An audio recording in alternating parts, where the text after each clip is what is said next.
Actually मैं सच बोलूं तो मैं ट्रिपल ग्रेजुएट हूँ। तेरे आने की जब खबर महके, तेरी खुशबू से सारा घर महके, heal the world, make it a better place for you and for me and the entire human race.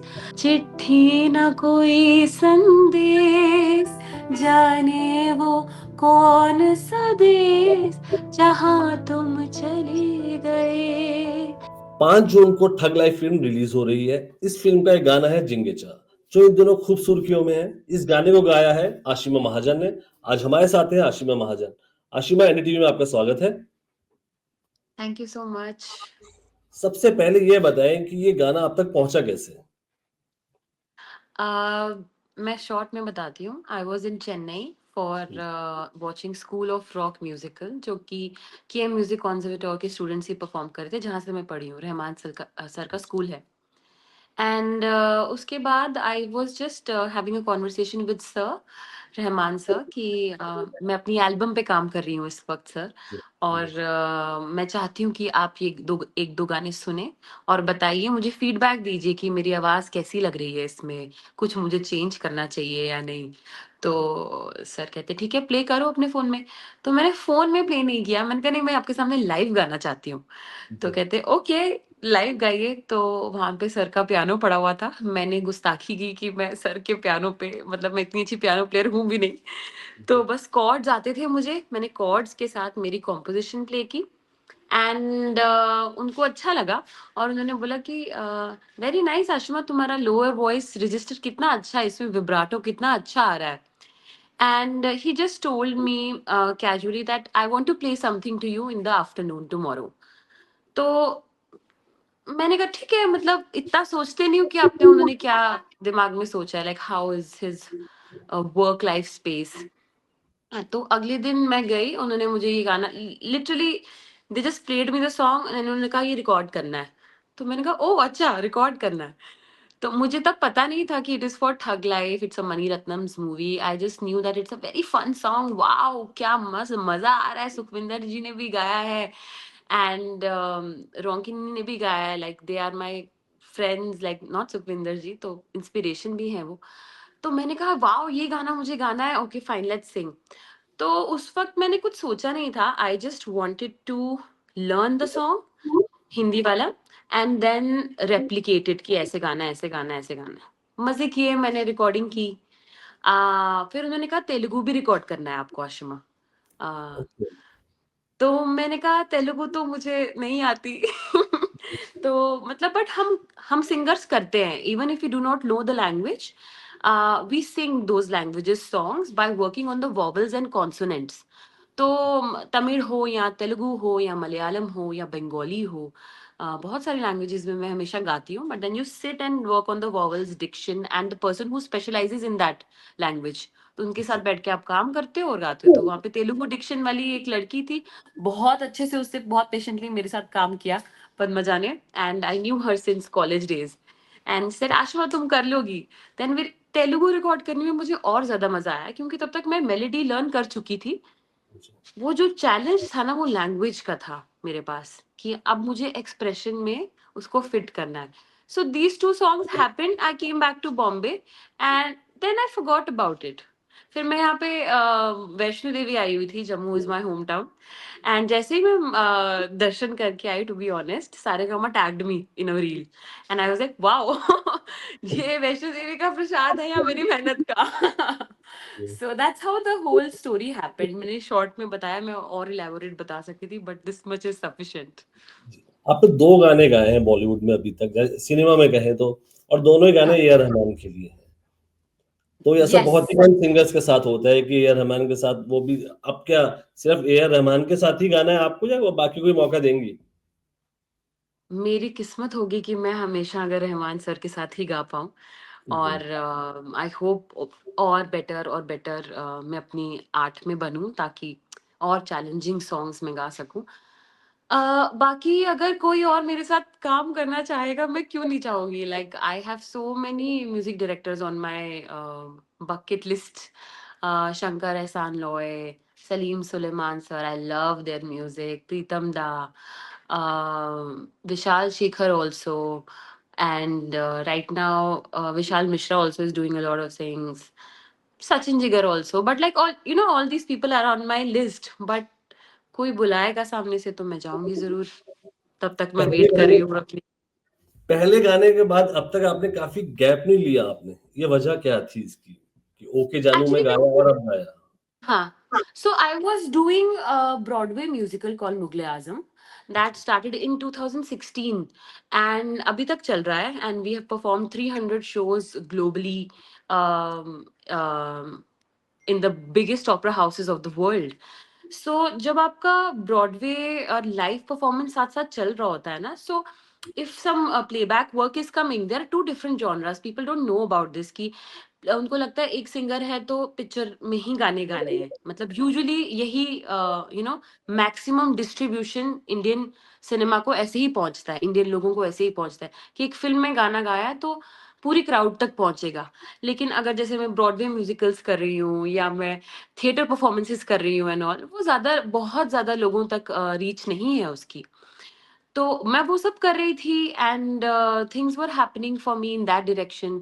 मैं पृथ्वी थिएटर में बहुत सारे प्लेस करती हूँ जो कि म्यूजिकल्स हैं एंड ऑल. तो वो सब क्योंकि चल रहा था तो मैं थोड़ा ऐसा नहीं था कि कोई अपॉर्चुनिटी आती थी तो मैं उसको कंसिडर करती थी. And at that is the time I did Coke Studio also, last to last year Coke Studio Bharat.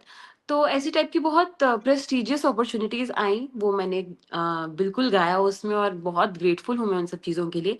लेकिन अगर मूवी से गाना नहीं आ रहा तो you cannot stop working. There are so many other aspects in music industry that I would love to talk about. अब indie music है for example, artist अपने गाने खुद रिलीज कर रहे हैं, singing, song writing, composing, and they're making their own albums. That is what I'm working on right now. So if you do not get an opportunity from Bollywood, you still want your voice to be out there, right? So what do you do in this scenario? Take the opportunities from the music directors and people that you're getting, but at the same time work on your own skills, your own songwriting, your own composing. तो आप simultaneously काम करते रहो क्योंकि you have to keep your poetic mind busy all the time. तो आप जम्मू से हैं और कैसे आप ए आर रहमान के स्कूल तक एकेडमी तक पहुंच गए आप म्यूजिक सीखने? सो 10 साल पहले जब मैं बहुत सारे एग्जाम्स के लिए प्रिपेयर कर रही थी, at the same time I was giving the audition for A R Rahman music school. और then I requested my dad, जब मैं सिलेक्ट हो गई, कि प्लीज़ ये मैं संगीत सीखना चाहती हूँ, मैं बचपन से ही करना चाहती थी. उनको पता था, स्कूल में गाती थी, असेंबलीज में गाती थी, आसपास लाइक जम्मू में मेरी जो गुरु रही हैं सत्य भामा मैम, उनसे मैंने भजन सीखे, कृष्ण की बहुत सारी बंदिशें सीखी. बट मुझे थोड़ा एडवांस्ड लेवल पे करना था क्योंकि मुझे वेस्टर्न म्यूजिक में बहुत इंटरेस्ट था. That was the only conservatoire in India at that time जो वेस्टर्न म्यूजिक नोटेशन सिस्टम, जिसमें हम म्यूजिक की नोटेशन लिखना सीखते हैं, जो सिखा रही थी. और इसके बारे में मुझे पता चला था, I was watching Saregama and there was a contestant who was telling कि मैं A R Rahman music school से, तब वो फर्स्ट ईयर ही था उस कॉलेज का. मैंने कहा अच्छा कोई ऐसा स्कूल है चेन्नई में, चलो मैं रिसर्च करती हूँ. Then I research about it and found this school and then I made every provision to get there. I got there, I stayed there for 4 years. I did my bachelors from there as well, तो music में. And I got amazing teachers there. Like मैं जिंदगी भर grateful रहूंगी जो मैंने वहां पे सीखा, जो मुझे ग्लोबल एक्सपोजर मिला है वहां पे. क्योंकि जम्मू में रह के मुझे string orchestras, cinematic orchestras, western classical music, composition, analysis, ये सब चीज़ों का कुछ मुझे आइडिया ही नहीं था. मैं आसपास जो भी फोक गाने या डोगरी गाने उनसे सीखती थी, या जो भी मुझे बॉलीवुड का सुनने को मिलता था, क्योंकि I am the first generation of artist from my family. So जो मुझे आसपास के एक्सपोजर से सीखने को मिला वो मैंने अब्जॉर्ब किया. लेकिन ए आर रहमान म्यूजिक स्कूल में जाके I think that was my best investment of life. आज तक मुझे उसका फायदा हो रहा है. तो ए आर रहमान से आप मिले भी हैं, तो क्या उनकी सबसे खास बात क्या, सबसे अच्छी बात क्या लगती है आपको? I think his humility towards life and his groundedness towards everything in life. When you are in his presence, uh, you feel very comfortable. You know, in front of legends, sometimes you feel very intimidated. You feel very overwhelmed. Oh my God, I admire this person. I respect them so much. मैं कैसे इनके सामने गाऊंगी या मैं कैसे इनके सामने व्यक्त करूंगी कि मुझे I like I respect your art. How will I present my art? You feel intimidated. It's a very normal thing. Ji And that's like we are talking about A.R. Rahman here. But he makes everyone so comfortable, and you can ask this to any artist who has worked with him. He makes the artist feel so comfortable and so at home. It's such a beautiful quality, that you are your best self in front of him. How this is so beautiful. हम अपना best self कभी कभी अपने दोस्तों के सामने नहीं हो पाते. तो अगर आप रहमान सर आपको इतना अच्छा और कंफर्टेबल फील करा रहे हैं कि you can present your best self, I think that is the best quality any human being can have. I really respect him for the human he is. And because the human he is where his art also comes from. So he inspires me in a different way ki wow, okay, this is how I want to be as a person also. There's so much humility, and he always has this eagerness to learn. Technology में नया क्या आया है, AI को use करके मैं अपना music और कैसे अच्छा. He is the most technologically advanced person you'll ever meet. You know, जैसे कभी कभी सम म्यूजिशियंस ऑल्सो कंप्लेन कि अब ये टेक्नोलॉजी आ गई है, हमारा ये यूज नहीं होगा. ये he is a man who will use whatever latest comes to best of his ability and make friends with that technology. कि जो भी नया आ रहा है मैं इससे कुछ सीखूंगा और इसको अपने म्यूजिक में ऐड करूंगा. इसको मैं मुझे I will not let it handicap my art. Ji So that is also something that you learn from him. He works with all the new young minds also, because he knows that you have to be up to date with the time and everything. So in every way, he inspires me and everyone who works around him. जो उनका enthusiasm towards life है ना, even right now when I met him recently, so excited about life. It's so beautiful, and it's like, come on, Ashama, you can also do it. Like, sir is so excited and so agile about music and cinema and poetry and everything. Let's do it. And you know, some part of yours always wants to make him proud because you're a KM alumni. So yeah, I can go on and on about this topic. Please, you तो tell me when to stop. आपके inspiration कौन रहा है बचपन से, जिनको देख के आपने सुन के आपने गाना शुरू किया आपने? एक्चुअली मैं एक पर्टिकुलर कोई नहीं बोलूंगी कि कोई एक पर्टिकुलर मेरी इंस्पिरेशन थी. बट आई रिमेम्बर चाइल्डहुड में जगजीत सिंह की मैं बहुत गजलें सुनती थी. And my dad use to be like कि यार ये चौथी पांचवी क्लास की बच्ची है. हुँ, Why is she hearing all these sad songs? Ji, And why is she like, what is happening to her? और मैं फोर्थ फिफ्थ में ना ये सब, थर्ड फोर्थ में जब भी जितनी भी होंगी मैं, आई यूज टू हियर चिट्ठी ना कोई संदेश, जाने वो कौन सा देश, जहाँ तुम चले गए. तो ये सब मैं सुनती थी. उनको ना बहुत टेंशन होती थी कि ये इतने सैड सॉन्ग सुन रही है. She is just in third fourth standard, what is happening to her. But I was very inclined towards, you know, pain and hauntingness and all that. It was like artist में ना एक वो दर्द के प्रति ना एक अट्रैक्शन रहती है. जी, So I was like that बचपन से only, being part of the painting competitions, rangoli competitions, and all things creative in the world. I used to be a part of. So बचपन, I think Jagjit Singh ji had a quite an influence in my बचपन. But अच्छा, then of course I heard Mohammad Rafi साहब. And ये कौन है मम्मा, ये बहुत अच्छा गाते हैं, कोई तो है ये. हुँ, मैं छोटी थी तो मुझे नाम नहीं पता. मैं कहती ये मोहम्मद रफ़ी जी हैं. फिर मैं बोलती ये किशोर कुमार जी में ना बहुत पेपी एक्सप्रेशन है. तो देन शी सेड हाँ, ये एक्टर बनना चाहते हैं और सिंगर लेकिन बन गए. सो मुझे ये सब स्टोरीज तब समझने को मिली. अच्छा, he wanted to be an actor but he has become a singer. That is why there is so much expression is in his singing.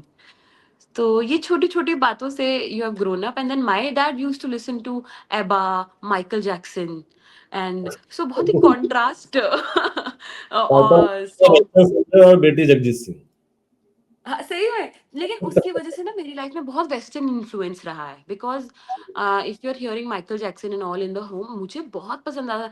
Heal the world, make it a better place for you and for me and the entire human race. There are people dying if you care enough for the living. Make a better place for you and for me. सो ये सब भी घर पे चल रहा है।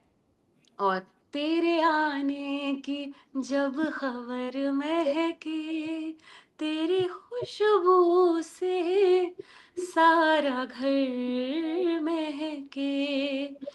So I got best of both worlds, I would say. And that is what added on to my knowledge when I went to A.R. Rahman Music School, क्योंकि वहाँ पे हिंदुस्तानी भी सिखाया जा रहा था, वेस्टर्न क्लासिकल को और डिटेल में बताया जा रहा था। तो I think life shaped out very beautifully for me. जैसा मुझे चाहिए था, मुझे वैसा वैसा सीखने मिला। जी। तो डबल ग्रेजुएशन का हमने कहीं पढ़ा कि आप डबल ग्रेजुएट हैं, फिर आपने पीजी भी कर रखा है, तो ये इतनी पढ़ाई क्यों की आपने? एक्चुअली मैं सच बोलूं तो मैं ट्रिपल ग्रेजुएट हूँ। तो कैसे? So I did बताएँ? BCom honors and ji, at the same time विशारद कर रही थी मैं क्लासिकल संगीत में। वो जी, इलाहाबाद यूनिवर्सिटी से, तो वो मेरा काफी जल्दी शुरू हो गया था। 7th 8th 9th में थी तब मैं, तब से मैंने किया था। तो 7 years के आप एग्जाम्स देते हो। तो जब तक मेरी ग्रेजुएशन खत्म हुई था, साथ साथ मेरा बैचलर्स ऑफ म्यूजिक डिस्टेंस भी खत्म हो गया था, 2 डिग्री साथ में ही थी। फिर मैं केएम गई, ए आर रहमान म्यूजिक स्कूल में। सो वहां पे मैंने फिर से म्यूजिक की एक नई शिक्षा हासिल की। तो वो triple bachelors you can say हो गया मेरा। और जी। पीजीडीबीएम जब मैं while I was preparing for MBA, तो मुझे कुछ भी 6 महीने भी अपने वेस्ट नहीं करने थे। Like I was that kind of a nerd kid कि मेरे 5 महीने वेस्ट हो जाएंगे एंड ऑल। तो अब मैंने पीजीडीबीएम भी कर लिया and that was just a 1 year course, it was not a 2 years course. So मैंने एक्चुअली बहुत पढ़ाई की है। मैं सोचती हूँ कि मैंने 21 साल की उम्र तक बहुत पढ़ाई की है, और वो मेरी अब यूज नहीं हो रही है। तो मुझे बड़ा दुख होता है इस बात का, but it's okay. I used to love mathematics, तो मैं अभी भी चाहती हूँ कुछ में मेरा कोई रियाज कराता रहे मेरा मैथमेटिक्स में, मैं वापस से सीखूं। But you choose one thing and then you go after it. तो कोई प्लान बी भी लेके चल रहे हैं क्या आप? नहीं, not at all, there is no plan B. All the plans are related to music only. Plan A, my album. Plan B, stage performances. Plan C, music composition. It's all related to music and art only. But of course, you plan different things. Like today, to be honest, Narendra, is the world where you cannot. मैं सिर्फ इसी पे focus करूंगी और मैं कुछ नहीं देखूंगी आसपास, ये मेरा लक्ष्य है। ऐसा लोग कर रहे हैं और शायद they are amazing at it and they can do it, but I don't think so I am that person. I want to do a lot of things and एक समय पे मैं एक ही चीज पे फोकस करूंगी। लेकिन my mind has always work like that. Okay fine, I am right now, if I'm doing the Broadway, if I'm doing my own album, but I'm getting acting projects also. So I don't, if I've fulfill the requirements and if I clear the audition, I will love to do that also. जहाँ जहाँ मुझे जैसा जैसा मौका मिलेगा, मैं definitely वो करूँगी। तो मैं एक्टिंग की बात की है, तो आपने कुछ एक्टिंग प्रोजेक्ट्स के बारे में बताएँ, हम जानना चाहेंगे कि अभी आपने कुछ एक वेब सीरीज़ भी की है कुछ समय पहले आप? यस, तो मैंने एक वेब सीरीज की थी, हुड्सपा। इंडिया में ज्यादातर लोग उसको छुत्सपा बोलते हैं। So this was a satire on social media. 21 22 के आसपास ये सीरीज आई थी। And you know a very apt time, lockdown के इमीडिएटली बाद this was released. And social media से तब तक हम ना बहुत हुक्ड हो चुके हैं, like all these zoom calls and everything, video calls, interview started because of the lockdown, right? तो अब हम दुनिया के किसी कोने में भी बैठ के साथ में इंटरव्यू कर सकते हैं। All these things started in lockdown. So there are pros and cons of extreme social media in this world. उस शो में इस बारे में काफी बात हुई है। जब आपको समय मिले, सोनी लिव पे ये शो है, आप जरूर देखिएगा। तो उसमें इट्स लाइक अ सटायर, एक तंज कसा गया है कि किस तरह से जितनी इसने मदद की है हमारी, उससे कई ज्यादा इसने नुकसान किया है हमारी जिंदगी में, सोशल मीडिया ने। एंड बहुत अच्छी, like it was an amazing, it was a Maddock film production. Maddock film production का ये पहला वेब सीरीज था। जो कि सिमर सर ने डायरेक्ट किया था। इसमें वरुण हैं, मंजोत हैं, एनलाज हैं, तान्या मनिकतला हैं, like all the Fukrey cast is there. So it's a really good show, but I hope we make sometime season 2, क्योंकि इस वक्त तो सीजन 2 इसका लाइक प्रॉपर बनता है। कि how it extreme the show ended on this note, you know, कि apps आएंगे जिससे हम बातें कर रहे हैं, लाइक जैसे चैट जीपीटी है अब। So it ended on that note कि ऐसी टाइप की कोई एप्स आएंगी जिससे हम अपनी मन की सारी बातें कर सकते हैं, और वो हमारी वॉइस भी रेप्लिकेट कर सकते हैं। All those things that that show ended on is happening right now. तो कोई सो बात नहीं दैट हुई वाज, सीजन 2 के लिए? सॉरी, सीजन 2 के लिए कहीं बात नहीं हुई अभी तक आपकी मेकर्स से? बिल्कुल नहीं हुई, बट मैं आई थिंक आज ये इंटरव्यू में बात करते करते मुझे ये आइडिया आया कि मुझे उनको बोलना चाहिए कि सीजन 2 तो अभी बनता है, like the note that you ended the show on is what is happening right now, let's do it. And I am definitely going to put that message, thanks for this interview. मुझे idea यहीं पे आया ये बैठ के कि actually में show तो एंड जिस पे हुआ था वही हो रहा है आज। वही हो रहा है। So it be a very good premise for the season 2। And कई बार सीजन 2 ज्यादा अच्छा बन सकता है, यू नो, सीजन 1 से, depending on the current scenario. So that was my first pure acting experience. Otherwise, usually I'm always hired for singing and acting plays and Broadways where an actor can sing well. जी। But this was purely acting, purely like in front of the screen. I'm playing an influencer in that show. So पूरा यहाँ पे होता था मेरे कैमरे, like और कुछ, like you know, you don't have to show just the face, hello guys, hello friends. So आज मैं यहाँ पे आपके साथ इस रेस्टोरेंट की details, so it was like proper influencer vibes, because I was playing that. तो बहुत अच्छा रहा वो एक्सपीरियंस, बहुत लर्निंग एक्सपीरियंस रहा। समझ आई मुझे ये कि स्टेज पे परफॉर्म करना और एक स्क्रीन के सामने परफॉर्म करना बहुत अलग जॉनरा है। जैसे कि स्टेज पे गाना और स्टूडियो में गाना बहुत अलग जॉनरा है।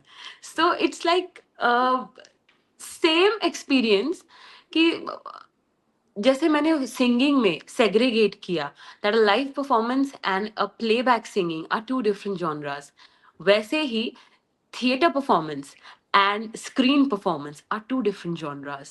So, you know, you're always learning. It's a very interesting ji. concept. तो आशिम अभी आगे कौन से प्रोजेक्ट्स हैं? आप जो किसी एल्बम पे काम कर रहे हैं अभी आप? So, I am working on my own album. ये मुझे काफी समय पहले करना चाहिए था, ऐसा मैं सोचती हूँ। इनफैक्ट ये जो पहली मैं एल्बम रिलीज कर रही हूँ उसमें 4 गाने हैं, एंड मोस्ट प्रोबेबली मैंने कहीं अभी बोला नहीं है, but the name of the album is जो बीत गया। So this is the album, and these 4 songs, 3 of them have been written 2.5 years ago, 2 years ago. Only the fourth song is like recently written. तो काम बहुत देर से चल रहा है, लेकिन उसको बाहर आने की वो टाइमिंग नहीं मिल रही थी। So कहते हैं ना, there is a right timing for everything in the universe. When your stars align, then everything, you know, naturally comes in alignment. So I think that it's the time right now. I am in that phase that I have to let these songs go, because only when I let these songs go, I will be able to put my mind on the new songs. So meanwhile, I'm almost on the verge of finishing this album. I've already started working on the second because I don't want a gap in my first and second album now. So I'm working on this album, and I've taken a lot of validation from beautiful musicians and Rahman sir as well, and that has given me the confidence to, you know, get it released as soon as possible now.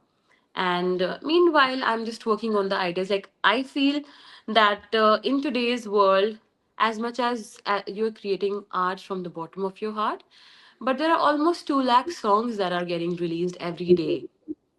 How do you make your song reach to the world?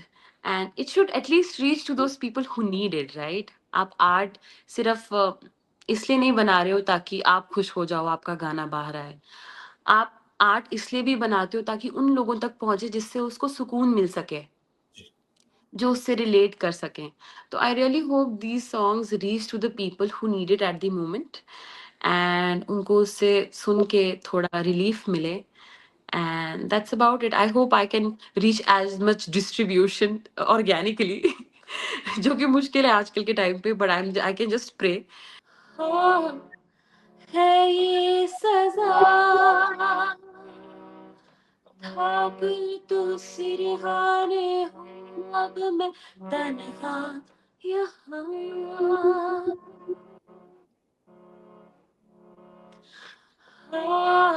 सुना समा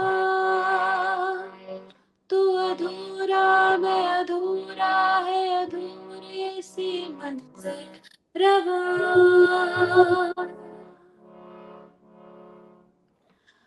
माने ये तू या न माने, महफूज थे वो जमाने, सही और गलत के पर ये तो मिल जा किसी भी बहाने। हाँ कह दो ना, तेरे मेरे दरमिया क्यों पहले जैसा ना रहा। बहुत ही शानदार गाया आपने, ये बहुत ही शानदार है। Thank you. उसके वर्डिंग्स भी बहुत अच्छे हैं गाने के। सो ये मेरे वन ऑफ द कॉम्पोजिशंस हैं, बट सारी चारों कॉम्पोजिशंस बहुत अलग हैं एक दूसरे से। For example this is pure romantic sad ballad, romantic ballad. दूसरा वाला इंग्लिश और हिंदी का मिक्स है। स्टार्टिंग में थोड़ी इंग्लिश की लाइनें हैं और उसके बाद it goes to Punjabi feel and all. Then there is the third song जो प्योर गजल है, बहर में लिखा गया, उसको प्रॉपर रदीफ काफिया है उसमें। और fourth is very western and उसमें कुछ कश्मीरी लाइनें हैं। मैं जम्मू कश्मीर से हूँ तो it's like a cry from the mountain. The fourth song is very cinematic, like एक मूवी के बैकग्राउंड स्कोर में जैसे मैं उसको यूज कर सकती हूँ। It's very like that. So अब ये बताइए कि देखिए आपने अपने एल्बम का सुना दिया, अब हमें जिंगेचा के भी 2 लाइनें सुनाएंगे कि नहीं? 100% मैं जाते जाते इनफैक्ट आपको यही बोलना चाहूंगी कि सारे स्ट्रीमिंग प्लेटफॉर्म्स पे जिंगे चा के सारे वर्जन अवेलेबल हैं, हिंदी, तेलुगु, तमिल। और मैंने हिंदी और तेलुगु में गाया है, आप प्लीज जाके सुने। And it's going to be one of the biggest movies of the year, Thug Life, Kamal Haasan ji and Sanya Malhotra and who all not, like it's a big big big movie. And मैं जाते जाते बस 2 लाइनें इसकी सुना देती हूँ आपको। जिंगे चा सजा दो सेज गोरी की, जिंगे चा उतारो बेल गोरी की, जिंगे चा कुकुम हल्दी से मिला दे, जिंगे चा मंगल शुभ मंगल है सुन ले।